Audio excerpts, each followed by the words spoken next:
Bienvenidos a Encuentro Hoy. Mi nombre es Rolando Avilca Vegaso y en esta oportunidad estamos acompañados del doctor Roel Sánchez Sánchez, gobernador regional de Arequipa. Doctor, bienvenido. Rolando, muy grato saludarte y de hecho también saludar a todos tus seguidores de este prestigioso programa como es Encuentro Hoy. Doctor, hay recientes reclamos por el tema de lo que está pasando con este proyecto importante como es Arequipa La Joya, esta autopista. El puente que usted prometió inicialmente en su campaña, sacarlo, resolverlo en los 100 primeros días de gestión, no se pudo. Luego dijo que en el segundo trimestre de este año se entregaba el componente del puente. Sin embargo, hay problemas internos. O sea, tenemos dos adicionales pendientes. El primero todavía no cuenta con, digamos, el visto bueno de Contraloría y el segundo aún está elaborándose los términos de referencia. ¿Qué se puede hacer ahí para, de una vez por todas, agilizar esto? Es un tema de procedimiento. Ahí, cuando dependemos de terceros, no podemos avanzar. El tema del puente, sí o sí, se tiene que concluir. ¿Cuándo? Sucede que el expediente técnico no ha contemplado pues la mano de obra para colocar ¿Las losas? Todo lo que significa las losas en el puente. Y como ya este puente ha tenido más allá del 15% de adicionales, obvio, en gestión anterior, esto tiene que pasar por opinión de la Contraloría. Nosotros recibimos la opinión de Contraloría, al siguiente día estamos continuando ya con el desarrollo que significa el tendido de las losas y avanzamos, no hay ningún inconveniente. El tema no es el puente, el tema es que también, paralelo a ello, estamos nosotros trabajando de la Nueva Molina, la carretera de cerca de 7 kilómetros, para desviar y darle salida a estos 4.500 vehículos que diario ingresan por la variante de Chumayo. Entonces, allí está. Y por otro lado, también debemos informarle a la población que ya nosotros, bajo el mecanismo de obra por impuestos, estamos construyendo los túneles y el MTC, ojalá que este fin de mes, que se instala Proinversión en Arequipa, de una vez por todas le delegue las facultades y se pueda hacer la convocatoria para terminar la vía. Y la interconexión ya en la Panamericana también lo hemos asumido nosotros como gobierno regional. Esa es la perspectiva de lo que significa la carretera, en este caso la vía Arequipa. ¿En cuánto tiempo en todo caso estima entregar el puente, que es digamos lo fundamental y lo más visible allí para este operativo? Los puentes está sujeto al día siguiente que nos entregue Contraloría la opinión. Ahora van a tomar 6 meses solo para el primer adicional, el adicional 9 de 2.5 millones de soles. No. A ver, ahí hay, creo, información que no es la apropiada. Nosotros recibimos la opinión de Contraloría, al día siguiente iniciamos. El tema del puente, reitero, eso estaba previsto para 70 días, así que hablemos de 90 días y listo, no hay más. Pero el tema es que hay que terminar la autopista o diré la intervención de la Nueva Molina al puente para poder utilizar ese puente. Ahora, el segundo adicional aún está en elaboración de términos de referencia. Pero ese es un tema... ¿Cuánto tiempo tomará eso? No, ese es un tema interno. Eso está, primero es el tendido. El otro tiene que ver ya con el desvío mismo, porque recuerden que cuando este puente se diseña, tenía una ubicación distinta y se ha movido el puente, hay un promedio de unos 100 metros, lo cual implica la pista que termina también hacer esa intervención de ese kilómetro. Así que eso es un tema interno, eso no nos debe preocupar. Lo que sí preocupa, doctor, es que la opinión de la Contraloría saldría a fines de junio.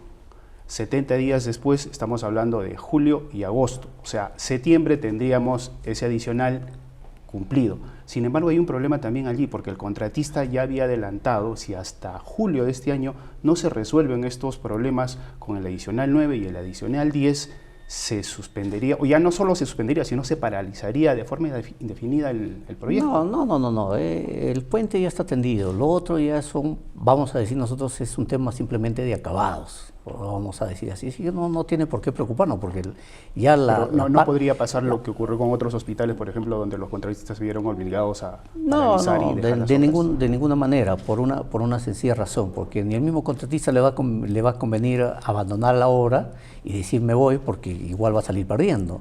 Así que es un tema de tiempo y además, reitero, el mismo contratista, el supervisor, qué casualidad que faltando 10 días para intervenir la colocación de las losas, recién se den cuenta que no estaba considerada la mano de obra. Cuando eso debieron de comunicar, pues ya en su momento, ¿no? Y ahí, de hecho, que hay un tema también de compromiso y de responsabilidad por parte del ejecutor y del propio supervisor también. ¿Usted ¿no? garantiza que antes de que culmine este año el Sí, puente, por lo menos, el está puente culminado? y la vía de la Nueva Molina para conectar al puente, para que tenga uso ese puente? Eso sí, lo vamos a hacer antes de fin de año, porque también nosotros estamos pidiendo, ojalá, que el MTC levante o atienda este pedido de la 48 al cruce con Cerro Verde, para tener 4 carriles. Entonces ahí hemos pedido para intervenir con recursos del gobierno regional y un poco pues liberar todo este embotellamiento que tenemos nosotros ahí y este caos que nos genera en este momento. Ahora, el ingreso a la Arequipa. variante, doctor, ¿ha sido entregada formalmente? La variante Uchumayo. ¿A qué se refiere? ¿Ha sido entregado? O sea, lo que hizo la anterior gestión con el Mercaceres Yica, toda esta vía de conexión pues entre el ingreso a la ciudad hasta lo que conocemos como el puente que está cerca al parque industrial, todo eso. O sea, se ha liquidado la obra, está todo ya como estábamos hablando nosotros de no, ya que estamos hablando de carreteras, usted habla de la vía Panamericana, el otro la está en 48. proceso. Ahí hay 3 intervenciones. Por ejemplo, hemos licitado nosotros para concluir los puentes que no se han liquidado. Terminamos esos puentes y ya se ha iniciado también el proceso de liquidación. Si no hay liquidación, no hay entrega. Exacto. Y eso se tiene que entregar al MTC, Provía Nacional. Hay problemas también en el Hospital General. Los médicos están pidiendo que se declare en estado de emergencia el nosocomio porque no da para más, dice. El problema, hay falta de infraestructura, hay falta de equipamiento y no se puede atender como corresponde a los pacientes. El problema de salud es muy álgido, pero ahí hay un tema pues que tenemos que de una vez por todas decirle a nuestros congresistas que definan el tema de las funciones y las competencias. Por una sencilla razón. Como gobierno regional, por ejemplo, nosotros no tenemos el presupuesto para el gasto corriente, para pagar remuneraciones. Entonces, cuando vamos nosotros al hospital, nos encontramos que hay colas y decimos, generemos un turno tarde. 2 problemas. 1, el tema presupuestal, que no lo tenemos como gobierno regional, eso lo tiene el MINSA. Y 2, no hay profesionales médicos especialistas también, porque el que trabaja en la mañana ya en la tarde tiene sus actividades comprometidas y no tenemos. Entonces ese es un tema ya estructural y es un tema de problema del propio sistema de salud, que en algún momento se descuidaron, no hubo esa articulación, diríamos, de trabajo entre la universidad, Colegio Médico y Ministerio de Salud. ¿El equipamiento también corresponde Sin embargo, al gobierno nacional? En el tema de equipamiento, ahí estamos nosotros haciendo las intervenciones. Pero ¿qué pasa? Nos hemos encontrado también con problemas álgidos, que esto no lo dicen y deben de decirlo pues los administrativos de la Honorable Delgado. Muchas CIOAR, muchos proyectos no han sido liquidados. Por poner un caso, por ejemplo. En el 2016 compraron estas cámaras de frío para el comedor, para poner la carne. Y a la fecha esas cámaras no han sido incorporadas como bienes de la Honorio Delgado, porque no liquidaron ese proyecto, está abierto. Y esos son los problemas, y cuando vamos nosotros a decir, oye, ¿por qué no liquidan? Nadie quiere responsabilizarse. De hecho, porque hay dificultades, entonces trae responsabilidades, el día que firman, al día siguiente los tienen en la Contraloría. Son problemas de gestión administrativa que se vienen arrastrando de años. Tal es el caso, por ejemplo, que nosotros en el gobierno regional, 4 años atrás, hemos identificado, con una antigüedad de 4 años atrás, 409 expedientes técnicos abiertos, con gastos de 10, 15, 20%, y que nadie quiere cerrarlo. Claro, el tema es que mientras no se resuelve esto, los afectados es la población. Es la población, pero... Y la población está pasando, digamos, hay días incluso en el área de emergencia, en camilla, esperando que se desocupe una cama para pasar a internamiento. Reiteramos, eso, sin embargo, estamos nosotros ya, por ejemplo, también debemos informarles que para solucionar estos problemas de estos hospitales, estamos avanzando también con las otras intervenciones. Ya Marisa Campos, hemos tomado el control absoluto. En este momento ya se ha tercerizado, el consultor está elaborando el expediente de saldo de obra El día de hoy se da la buena pro para elaborar el expediente de saldo de obra, por ejemplo, del Hospital de Camaná, y eso nos va a ayudar a descongestionar. El caso del Goyeneche, ya nos hemos puesto de acuerdo con el Ejecutivo, porque en Palacio de Gobierno se ha instalado una mesa de trabajo para ver el tema de salud también, y entonces el Goyeneche, el MINSA, a muy tardar, el 14 de junio, debe estar emitiendo el decreto supremo, autorizando y convocando a la vez, bajo el mecanismo de inversión de gobierno a gobierno, la construcción de la nueva infraestructura, equipamiento. ¿Ya se tiene del listo hospital, el expediente técnico en el caso del Goyeneche? A ver, nosotros como gobierno regional hemos remitido el perfil al MINSA, y en este tipo de gobierno a gobierno basta el perfil. Entonces, la elaboración del expediente se va a incluir con la ejecución del proyecto. La institución, bueno, el Estado, el gobierno que se haga cargo de ello, conforme va elaborando el expediente, va ejecutando la obra. Claro, ese es el mecanismo. Claro, pero eso está muy bien, que por fin se destraben y se tengan más hospitales en la región Arequipa. De igual, puedo informarle, por ejemplo, el caso del IREN Sur. Ya hemos firmado el convenio con la autoridad, en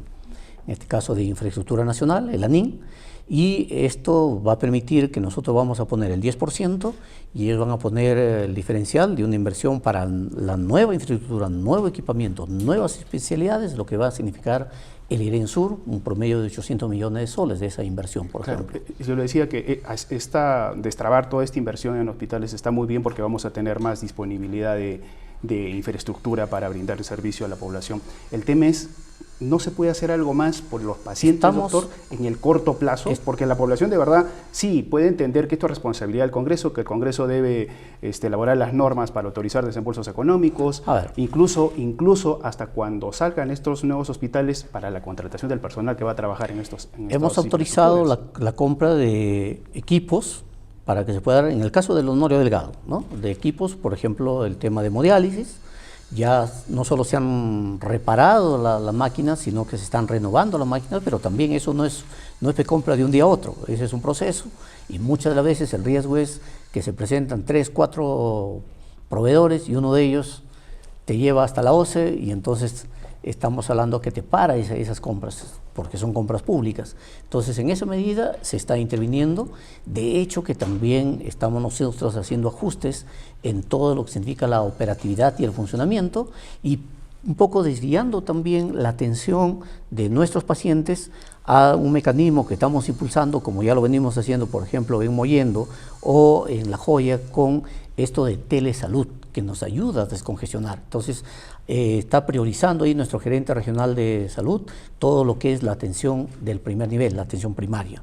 Y ese es un mecanismo que nos va a ayudar también a descongestionar todo estos problemas. ¿Qué le diría a la población que sufre y padece el día a día con colas y a veces no recibe la atención que merece? Una cosa es tener un problema de salud, que vayan primero a su posta de salud, al establecimiento de salud más cercano, y allí van a tener el diagnóstico y la orientación profesional del médico. Pero no tienen el especialista que sí está en el Honorio Delgado. Por eso, pues, una vez que está en el primer nivel, entonces si el médico ya le indica que recurra al hospital, entonces recién que vaya. Pero también hay una cultura que tenemos en la población. Uno tiene un dolor y lo primero que va al hospital a hacer una cola, y eso no está bien. Cuando nosotros debemos generar una cultura de atención del primer nivel, y eso es lo que estamos haciendo, y eso es lo que estamos también promocionando nosotros con nuestra red de salud. Llámese red, por ejemplo, Arequipa Caylloma, en caso de la red Camaná Caravelí, o la red Castilla Condesuyos La Unión. Estamos impulsando todo ese tipo de intervenciones, y a la vez también decirles a nuestros médicos que aceleren un poco el tema de las citas y la atención, porque la normatividad también... O sea, es una responsabilidad de los médicos el hecho de resolver es conjunta, sobrepoblación, sobrepedido para citas. Es una responsabilidad de todos, por una sencilla razón, porque también nuestros médicos dan, por norma, ellos tienen un cierto número de atenciones, pero si pueden sumar algunas más, en buena hora, ¿no es cierto? Entonces es un tema de poder también verlo, pero esto sí se va a resolver en el tiempo, por una sencilla razón: cuando habilitemos los otros hospitales y impulsemos todo este tema que está eso va a tomar meses. Relacionado. Por supuesto, eso es un sistema, este es un problema de sistema, no es un problema de gestión inmediata, es un tema del sistema mismo que tenemos. Eso, pero el tema de las colas entonces no se va a resolver en el corto plazo. Ese es lamentablemente. un tema que no se va a poder resolver en el corto plazo, en la dimensión que se está dando, pero sí se está resolviendo cuando vamos nosotros a priorizar la atención del primer nivel que estamos indicando. Doctor, en este momento el futuro del proyecto Majes Iguas 2 está en manos del Consejo Regional, que en unos días más debe tomar una decisión de si aprueba o no se aprueba la transferencia al gobierno nacional. El gobierno regional, el Ejecutivo, usted, ¿se ha puesto en un escenario hipotético o eventual de que rechacen la propuesta del convenio? Sí, estamos manejando los escenarios. En un escenario que no se apruebe, simplemente continuaremos nosotros con nuestras intervenciones en función a nuestro escaso presupuesto que tenemos. Imagínense, Majes Iguas 1, el canal y los túneles se construyeron hace 45 años. Nunca le hicieron mantenimientos. Y entonces, cuando se suscribe el acuerdo con la concesionaria Angostura S.A. en el 2010, en diciembre del 2010, el Estado peruano, el gobierno regional, asumió el compromiso de intervenir en la puesta a punto y no lo ha hecho. Recién en nuestra gestión el año pasado hemos tenido que hacer la evaluación, hemos identificado 10 puntos críticos, con la asistencia del Ministerio de Agricultura también, y de hecho que hemos intervenido. El día de ayer se ha entregado recién la intervención integral del Canal 9. Estamos convocando para la intervención integral del Túnel 9, pero son 10 puntos críticos. ¿Qué tal si sucede, por ejemplo, en cualquier momento un sismo, grado 6 o 7, y colapsa uno de estos puntos? Catástrofe no solo regional, sino nacional, porque esas 18.000 hectáreas que están en producción, ahí quedarían. Si el Consejo Regional, entonces, doctor, si me permite, si el Consejo Regional no aprueba la transferencia, no habría presupuesto para hacer estas obras de puesta a punto. El presupuesto es muy sencillo. ¿Cuánto se necesita para la puesta a punto? No lo decimos nosotros, en la primera corrida. Probablemente sea un poco más menos, pero ese es el promedio que ha dicho el Ministerio de Desarrollo Agrario y Riego. Para la puesta a punto, es decir, el mantenimiento de los túneles del canal, se necesita 2.750 millones de soles. Pero hay un detalle, no solamente la puesta a punto, porque para hacer esa intervención hay que cortar el agua. Y entonces yo pregunto, ¿en 10 días se va a hacer el mantenimiento? No, eso va a demorar por lo menos un par de años. Y entonces, en 10 días que no tenga agua, Majes, ¿qué va a suceder? Se va a secar. Hay que recurrir a la contingencia. ¿Y la contingencia qué es? No es otra cosa sino la construcción de la represa de la cuenca intermedia. Sumamos la puesta a punto más la construcción de la represa de la cuenca intermedia, ¿cuánto se necesita de presupuesto? 4.480 millones de soles. ¿Ese dinero lo tiene el gobierno regional? No. ¿Lo tiene el Ejecutivo Nacional? No. Y entonces, ¿quién tiene que intervenirlo? Como gobierno regional no tenemos marco legal para crédito, no tenemos marco legal para hacer un mecanismo fast track o de gobierno a gobierno. El Ejecutivo Nacional sí tiene el marco legal y ese es el compromiso que ellos han dicho. Nosotros asumimos la titularidad y entonces convocamos inmediatamente la puesta a punto y la represa de la cuenca intermedio para que se ejecute de gobierno a gobierno. Es decir, es un mecanismo de endeudamiento a largo plazo, pero la intervención es inmediata. Por un lado, y por otro lado, este proyecto no es aquí que estamos atentando como la descentralización, simple y llanamente, como lo hemos dicho nosotros, para nosotros no es relevante quién ejecuta la obra, sino que la obra se ejecute. Necesitamos Majes Iguas 2. Y allí, simplemente para precisar, el Ejecutivo tiene ese compromiso y todavía nos ha dicho que en 5 años regresa para la operación y mantenimiento al gobierno regional. No es que se queda. ¿El costo de la represa de la cuenca intermedia que usted señala cuesta 1.700 millones de soles? Por supuesto. O sea, estamos hablando de casi 480 millones de dólares. Casi es el costo de la represa Angostura, pero la represa Angostura es más de 1.000 millones de metros cúbicos de capacidad. Pero estamos hablando de dónde se va a hacer ese embalse y de dónde lo va a ver, pero los técnicos lo están diciendo. Por eso les decía, más o menos, nosotros hemos hecho una primera corrida en su momento. ¿Qué dijimos? Esto cuesta 1.500 millones de dólares. Todo, ambos. Está por ahí, por la cifra. Porque digamos, el espíritu, más o menos por lo que se ha escuchado cuando llegó el ministro de Desarrollo Agrario y Riego a reunirse con los consejeros, es de parte de un grupo de consejeros que no avalan este condicionamiento, ¿no? De transferir Majes Iguas 2 siempre y cuando, o sea, con la puesta a punto. ¿no? Hay un grupo de consejeros, porque obviamente no son todos, que quieren que lo que se transfiere es la puesta a punto. Sí, pues, y pero que hay un Majes detalle. 2 siga en manos del gobierno regional. Es que nada tiene que ver esta situación. No hay Majes Iguas 2 si no se interviene en la puesta a punto. Y una precisión, Majes Iguas 2, en un escenario, por ejemplo, que asumo eso tiene que ser solucionado, pero que vaya a un arbitraje internacional. Entonces, nosotros como gobierno regional, en un arbitraje internacional ya no tenemos competencias. El que asume la competencia es el Estado peruano, y el representante del Estado peruano, en este caso, va a ser el Ejecutivo a través del Ministerio de Economía y Finanzas y el Procurador. Y tampoco el dinero para pagar eventualmente los costos del arbitraje. Por supuesto, entonces aquí es un tema, por eso reitero, no es un tema de decir esto sí, esto no, acá hay que darle una mirada. Es decir, para usted no hay una mirada correcta de parte de algunos consejeros para rechazar esto. Yo creo que no han leído bien la propuesta que se ha dado, ni tienen la mirada de la intervención integral. Para nosotros es el destrabe de Majes Iguas 2, la puesta a punto, la represa de la cuenca intermedia. Mientras esto ejecute o construya el Ejecutivo, ¿qué tenemos que hacer nosotros? Trabajar el diseño y el desarrollo y ojalá la ejecución de la nueva ciudad Majes, mínimo para 300.000 habitantes, porque el gran error que se ha cometido en Majes Iguas 1, no haber diseñado la nueva ciudad Majes, o la ciudad Majes en su momento, y es ahí donde vemos que tierras agrícolas ahora están con cemento. Y eso no debe pasar en Majes Iguas 2. Las 38.500 hectáreas deben ser sí o sí para la agricultura, la agroexportación, y ojalá que no solamente sea Majes Iguas, sino también, como por ejemplo nosotros estamos muy comprometidos desde el gobierno regional en impulsar todo lo que es el cambio de matriz energética, aprovechar la energía solar. A través del Ministerio de Energía y Minas ya tenemos comprometido para el próximo año que debe entrar en operación 1.500 millones de dólares en energía eólica, energía solar.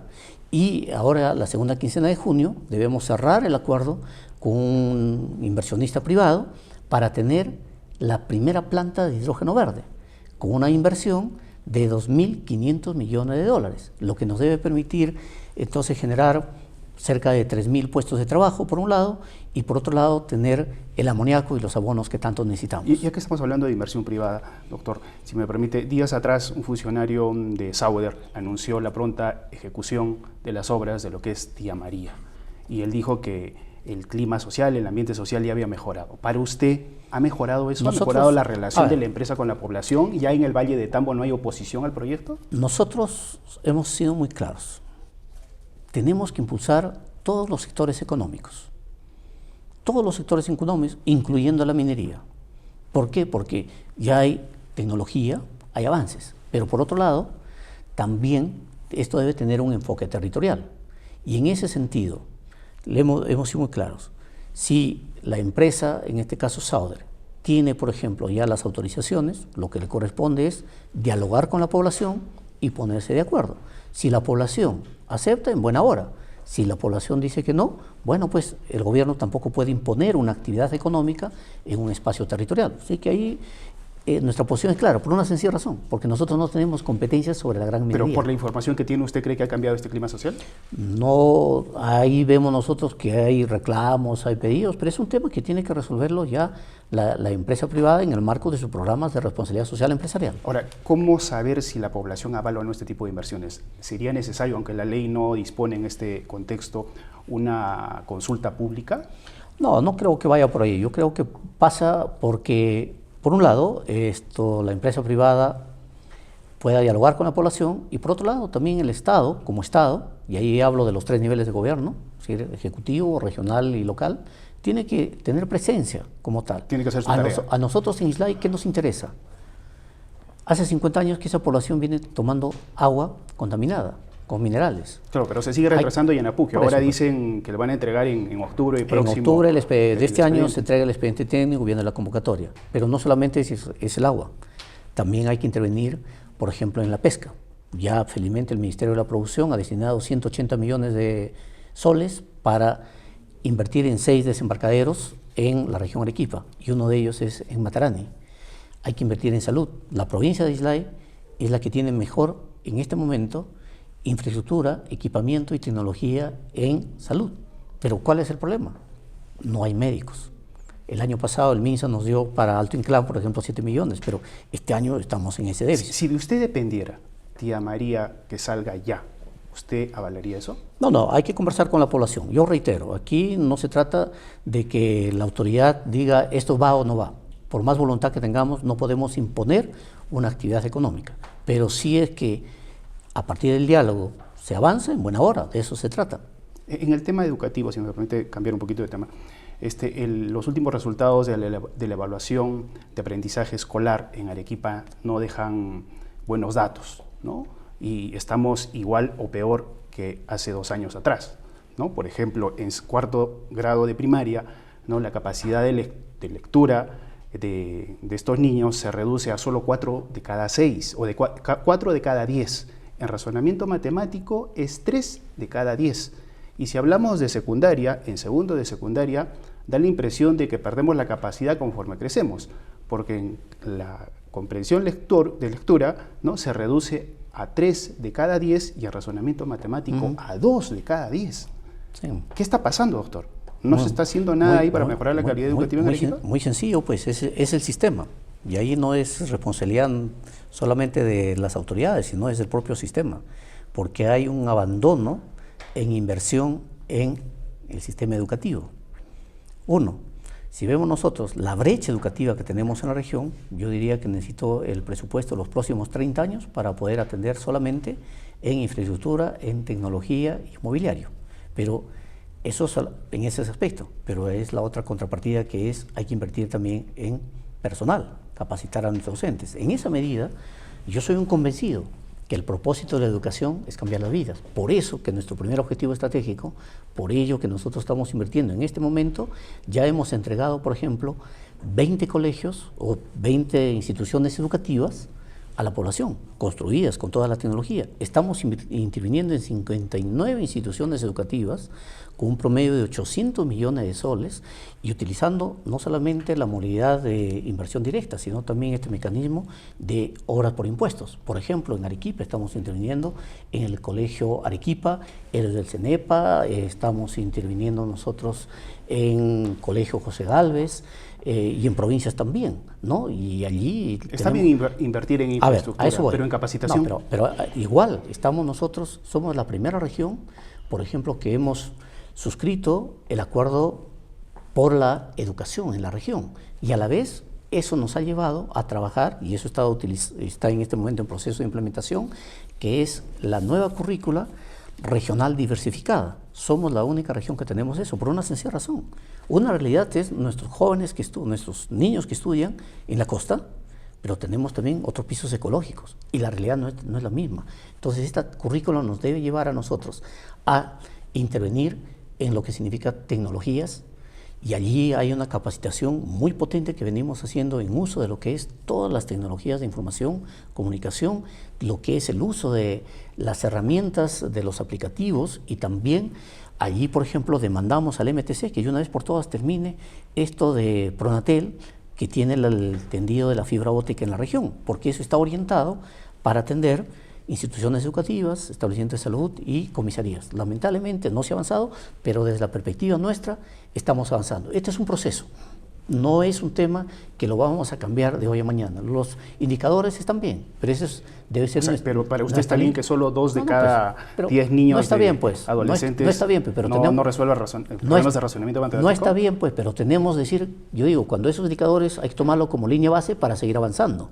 Claro. Y ese es el compromiso. Claro, entonces, revisando, por ejemplo, el tema de ejecución presupuestal de la gestión que usted dirige, el año pasado se invirtieron 74 millones en el tema educativo, ¿no? O sea, el componente dice mejora de la calidad del aprendizaje, pero al final eso se traduce en obras, porque solo es obras.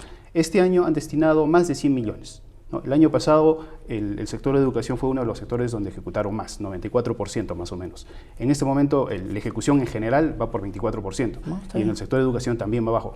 Pero solo se concentran en obras, insisto. O sea, está bien, como usted dice, es que, hay que capacitar en tecnologías. Es que la inversión, ahí voy a ver, una cosa es decir, la inversión considerada el concepto inversión en el sector público. La inversión en el sector público no se mide pues cuando uno invierte en un intangible.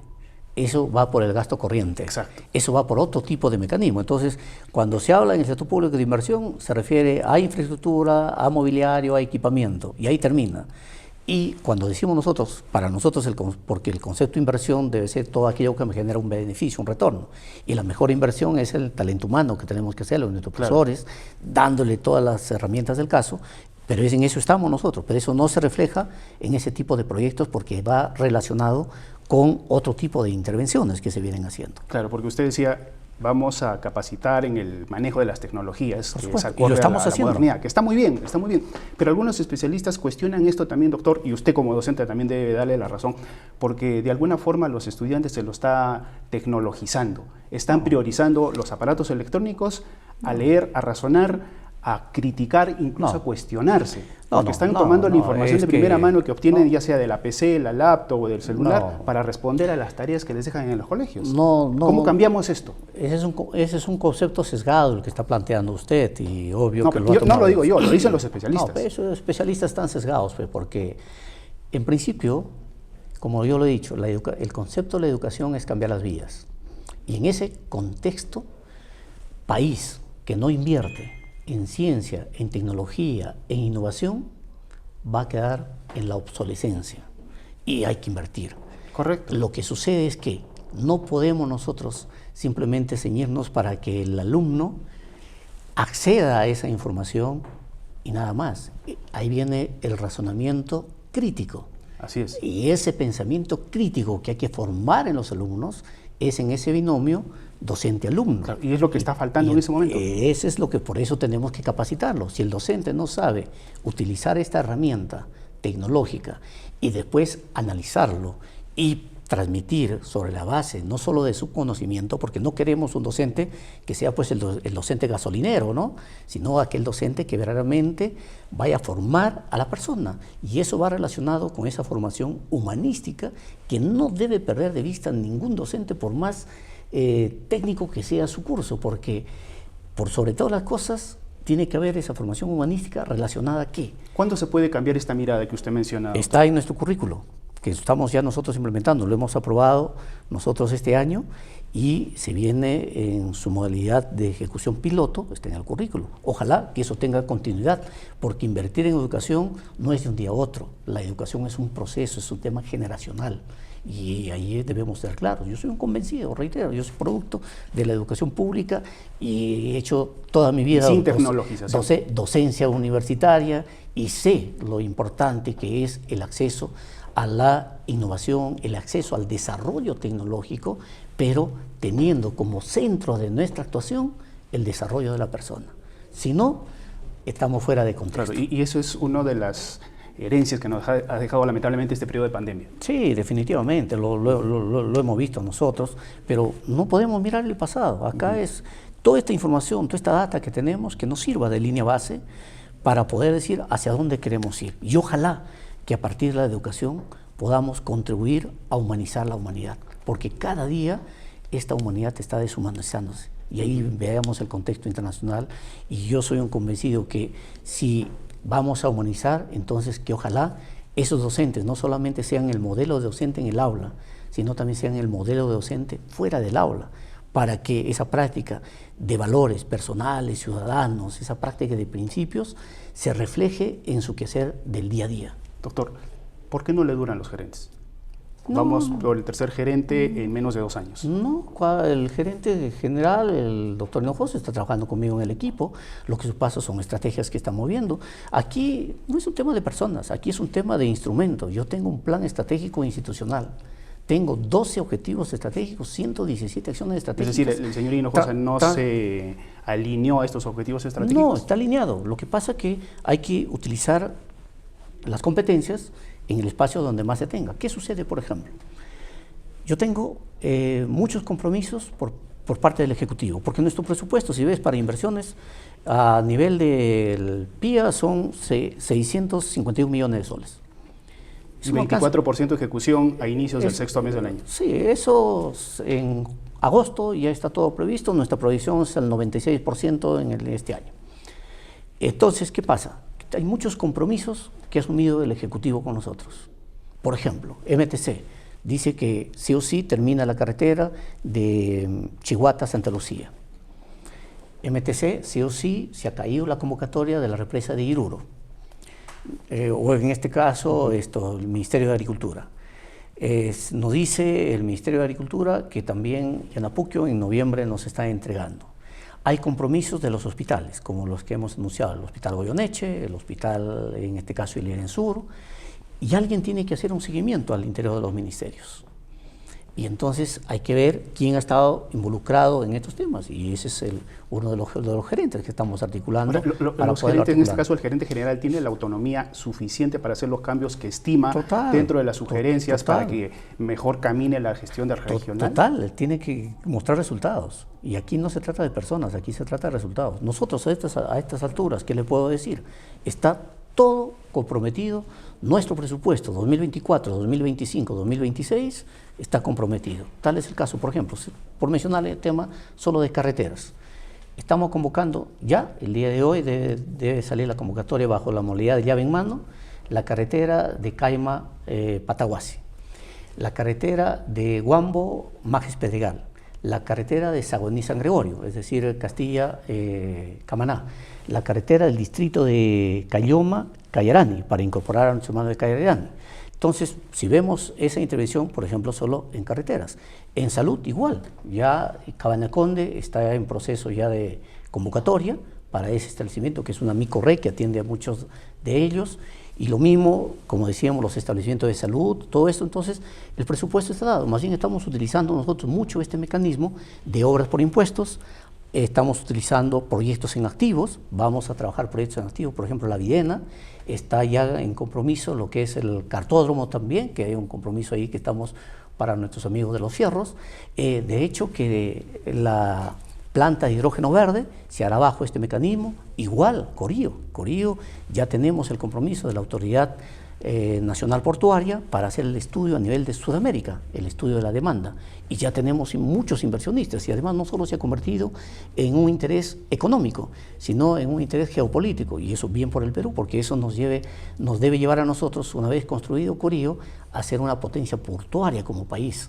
Y ahora, doctor, ¿cómo garantizar la continuidad de la gestión con estos cambios de gerentes? No solo el gerente general, sino también otras gerencias. Es que las personas no te garantizan ello, lo que te garantiza son el instrumento que estás utilizando, y el instrumento es el plan estratégico institucional, y estamos trabajando en ese equipo. Entonces, ¿qué retos tendría que cumplir la actual gerente, la señora Norma Mamani, para que no sea cambiada en el corto plazo? Hay un cronograma de resultados, este plan estratégico está materializado en el plan operativo institucional, y el plan operativo institucional está concretizado, calendarizado con el presupuesto, y ese es el derrotero de los instrumentos que se tienen que cumplir. Hay metas, hay productos, hay hitos que se tienen que cumplir. Es decir, la primera meta es 96% de ejecución presupuestal al finalizar este año. Por supuesto, así es.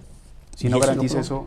¿Y eso lo vamos a hablar? No, hay que evaluar, pues no, ahí se tiene que evaluar esto. Hay factores que muchas veces no son internos, son externos. Suponte que agarra el MEF y dice no hay liquidez y no te transfiero recursos, o te demora en la transferencia y listo. Entonces eso ya no depende pues del funcionario, ¿no es cierto? Pero ahí, por ejemplo, yo tengo un alcance, mira, en tema de manejo presupuestal. Somos la única región que ha utilizado, por ejemplo, un mecanismo del bono cano. Hemos entregado al Ministerio de Vivienda 29.700.000 soles para convocar, y que ya hay cerca de 800 inscritos en este momento de los 100 bonos para vivienda, bono cano, y el Ministerio de Vivienda ha puesto 1.091 más. Así que estamos un poco más de 2.000 viviendas convocando bajo este mecanismo, pero tenemos otro mecanismo de inversión, proyectos en activos, que nos debe llevar a construir, por ejemplo, 9.000 o 8.000 viviendas este año. Pero ¿por qué a inicios del sexto mes de este año solo llegan a un 24% de ejecución presupuestal? A diferencia de gobiernos regionales como Ayacucho, por ejemplo, donde el señor Wilfredo Oscorima ya está en 40% de ejecución de más de 800 millones de soles. No nos debe preocupar, porque nosotros en nuestro calendario recién llegamos a nivelarnos en agosto. Esa es la programación, así que ahí, si hay algo que conozco también es la gestión pública. Y de hecho, ahí no todo está debidamente calendarizado, comprometido y por supuesto con algunos riesgos de que también algunas licitaciones públicas puedan tener algún retraso, hay que tomar esa previsión.